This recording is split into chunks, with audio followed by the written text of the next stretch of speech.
I am happy to be in a room full of people who are good at life.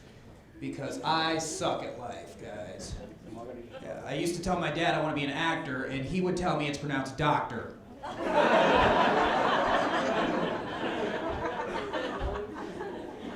Yeah, I suck so much, God made me born a Hindu just so I could get a do-over. And I'm hoping that this life isn't a do-over for a previous one because I am sucking at it, guys. I've got this friend, Kurt. He's one of those people that's like good at life. You know, he just falls ass backwards into good luck. Hey, Jay, I just won the lottery and I didn't even buy a ticket. My Netflix account overdrafted my bank account. Thanks, Kurt. But I come from a line of people that suck at life, you know. My dad came to America. My dad moved from India to Texas in 1958 during segregation. And he experienced racism for the first time when he drank from the wrong water fountain and got his ass kicked by a bunch of black guys.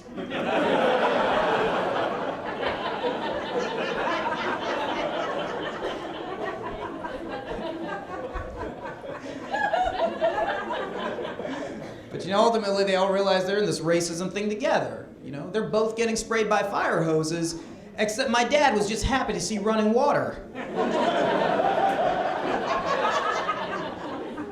He'd be like, oh my God, in America the government bathes you! Put down that sign! Hand me a loofah!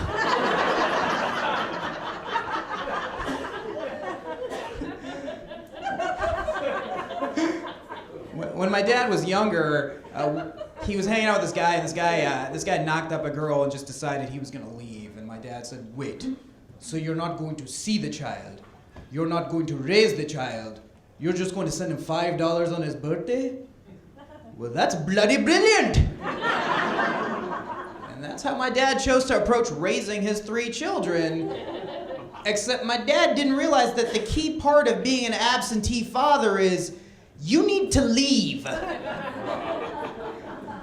My dad stayed in the same house as all of us and just was the most emotionally distant human being in the world. He would do things like make fun of my zits. Hey, Jay, you've got so many blackheads on your forehead, Jesse Jackson comes to defend them. Thanks, Dad. I love you too. But yeah, so because of that, I started doing stand-up comedy where I get to make a room full of strangers like me. And earlier this year, my name was on the marquee on the sign outside the Comedy Store in Hollywood, California. And I took a picture of it and sent it to my dad and said, suck it. And my dad wrote back, I just had to cover your overdraft fee, suck it back at you.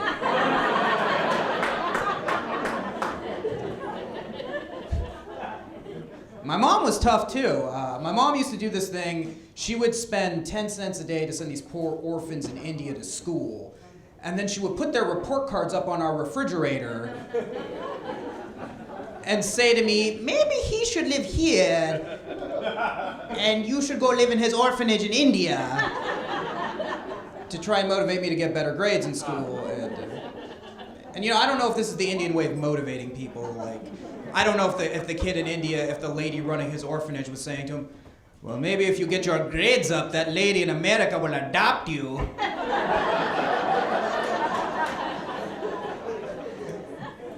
But whatever this form of motivation is, I do think it works because I now work in tech support and chances are that guy does too, so. Just at the same stage in our lives, guys. But my relationship with my mom has kind of influenced the way I am with women. Like the last girl I dated cheated on me and then said to me, well, I only cheated on you to drive you to do better in life so then I wouldn't want to cheat on you.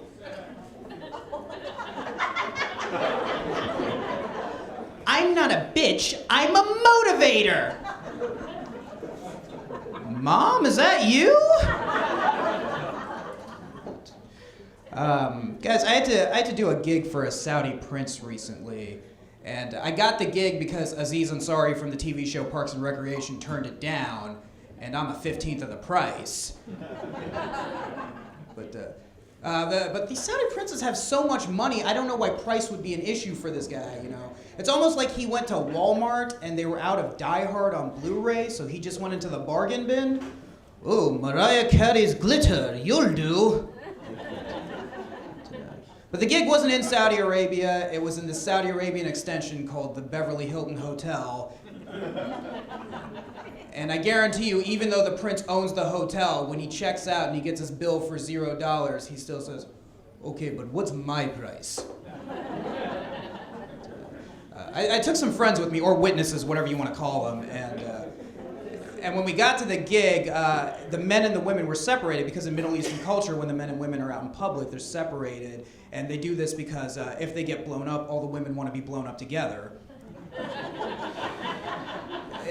It's their version of chicks before dicks. Yeah, it's this Thelma and Louise pack they all came up with that.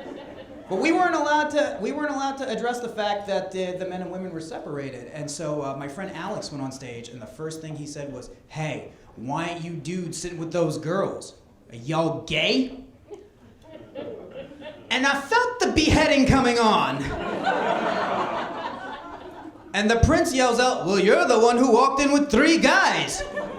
Oh, Prince got jokes. Okay, cool. And then Alex starts to bomb so hard that the prince yells out, "Who's the terrorist now?" So the prince's bodyguard comes up to me and says, "You're Indian, no? You go on stage, you tell the Indian joke, okay?" So I went on stage, I said, "My mom's from this poor part of India called India." And the prince just starts dying laughing. So like, all right, cool. I'm just gonna make fun of Indian people for the next half hour. And then I do a few more jokes like that, and I say this other thing. I say, my parents had an arranged marriage, which is basically a business agreement, and they don't believe that you fall in love with someone. They think that you learn to love them, which sounds like a hostage situation to me. I don't think that's love. I'm pretty sure that's Stockholm Syndrome. Or the last season of The Bachelor. And the prince's bodyguard stops me and says, "This is the prince's arranged wife. Are you making fun of their marriage?" "Oh, my bad. I didn't realize you guys did that in that culture. I thought maybe he just bought her at a bazaar in Riyadh." Now I don't know what to do. I'm afraid everything I say is going to offend the prince. And the prince says, "Tell me something that's going to make me really ha-ha." So I said this other thing. I said, Dubai is experimenting with democracy now. They're actually going to let the Indian people decide which prince enslaves them. And the prince's bodyguard yanks me off stage and says, "The prince does not want the people to have democracy, because if the people have democracy, then he is no longer the prince." And then he takes me over to the prince, and the prince grabs my hand and says, "I am going to take you to Dubai for 1.5 years and show you what it's really like." And I was scared. And I didn't know what to do, and the bodyguard was hovering over my head. And at that moment, I was just praying to God that Liam Neeson was gonna bust in and shoot the prince. Guys, I'm Hay Mandyam. Thank you very much.